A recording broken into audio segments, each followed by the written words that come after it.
about some things that distract us. And I was writing them on some sticky notes here. You can see career. Sometimes your career can be a distraction. Well, you have to work. What are you talking? I'm not hating on your job, okay? You got to pay the bills. But sometimes we get caught up in the US of this thing called career, where a lot of times we sit in a lack of contentment. And a lot of times it's just about, I don't have enough money, I don't make enough money. And sometimes we can sit in that, we feel that, we can become distracted by that. Sometimes we can get caught up in not only money and career, but just busyness. We can get distracted by just being busy. We can see things like sports. And listen, no one's a bigger sports fan than me. I like playing multiple sports, but what can happen is we can get so caught up in things, they just distract us. But here's my point in this. It's not to hate on things like sports, things that we do, things that are good in and of themselves. But here's what the enemy's trying to do. He's trying to distract you from worshiping just one day at a time. If worship is a lifestyle, it's bigger than Sunday. God's trying to get you to just not worship one day.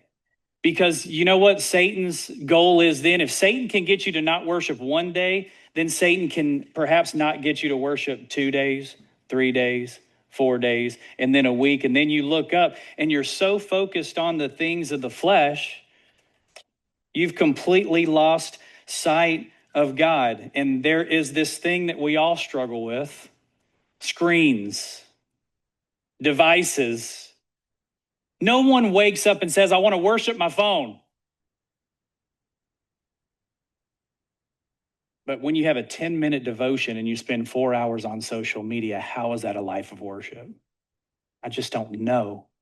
And listen, that's easy for Pastor Caleb to say coming out of a sabbatical, where God had to work out a lot of things in my life to get me to see I need to begin to really examine some things, okay?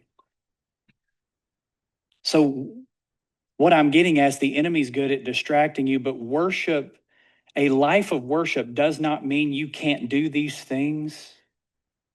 But here's what worship is. It's when you take these things and you set them aside